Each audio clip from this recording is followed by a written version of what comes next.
To discuss, we have the Brexit leader himself, Nigel Farage. Nigel, thank you for joining us. Talk us about these eco-warriors. What is going on over there? They're getting everything they want. The UK has gone green crazy. Why are they so upset? Well, quite right. I mean, we've reduced our CO2 emissions by 44% since 1990. We have a Prime Minister who was elected on a Conservative ticket but has turned out to be an urban greenie of the most extraordinary type, and we'll talk perhaps about him in a moment.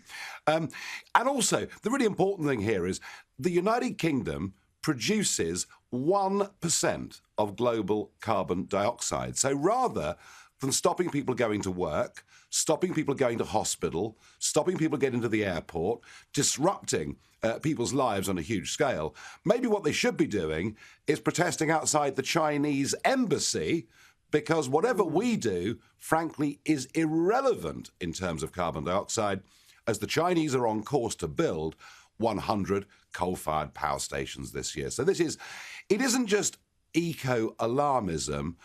I rather changed my mind yesterday. You know, when I saw the founder of Extinction Rebellion saying that he would stop an ambulance with a flashing light going to hospital, I now think actually these people have moved into the realms of being terrorists. They are prepared to risk the lives of other people just because they have this hysterical view that unless we basically go back and live in caves, that billions of people are going to die. And I can tell you that the British public are getting very upset with this. There's not been enough action by government. There was a big bridge coming into London, Wandsworth Bridge, and yesterday, when they stopped the traffic, a load of guys, van drivers, going about their work, they physically got hold of these people and manhandled them out of the road. And unless our government gets a grip on this, arrests these people, puts them in prison, then I fear it's going to turn quite nasty on the streets. I really do. Well, we saw the British police there come down very heavy-handed with the anti-lockdown protests that have been taking place in London over several months. They've got the capacity to do something about this and restore order, but they choose not to. They're selectively applying the law.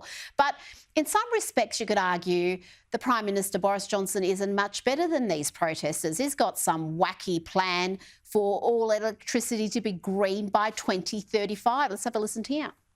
Time for humanity to grow up.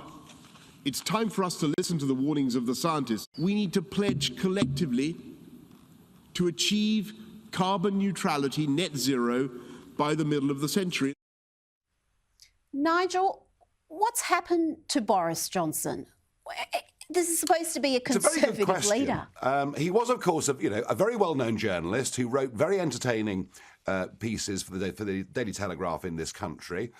As to what he ever really believed in, I'm not sure I actually know. I think just climbing the greasy pole of politics. Now, of course, he has a new relationship, and the new Mrs. Johnson is very much an eco-warrior. A combination of that and a brush with death with COVID seems to have driven him in this direction. And, you know, he's telling us that all our electricity by 2035 will come from renewable sources. That would mean that every house in the country, and that's about 26 million homes, would have to get rid of their boiler and replace it with a different means of heating the water, of heating the house. That would cost a minimum of £10,000 for every household. And already, because of the wind turbines we've put up on England's green and pleasant land and out in our seas and oceans, already the average family is paying 25% more for their electricity. So what's really happening here is we're seeing a transference of wealth from the poor to rich on the most massive scale. And all over the world, I see that so much of what is being done in the name of climate change is nothing less than a racket. But then what would Boris know about the lives of ordinary people? Nothing.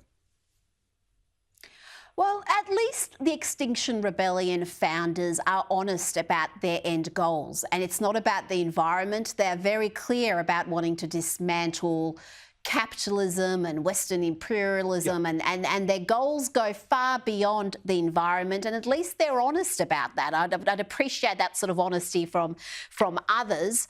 But you mentioned the soaring prices over there. You've got supply issues as well. What impact is that having on British businesses? Never mind households who've got their bills skyrocketing, but what impact is that going to have on the business sector? Well, in some ways, those drivers yesterday that were held up by those protests, they were the lucky ones because they actually had fuel in their car. It took me 8 days living in the county of Kent to get some fuel for my car. So massive fuel shortages in the country. We're even told that the sort of spirit of Scrooge is coming back for Christmas. We're told there'll be no pigs in blankets. We'll be very lucky to get a turkey this Christmas. Inflation's going up. And it all feels like we're going back to the 1970s. All right, we've got Brexit. We're not governed by the European bureaucrats. That's good. But there is a sense of crisis in the country. Things are going wrong.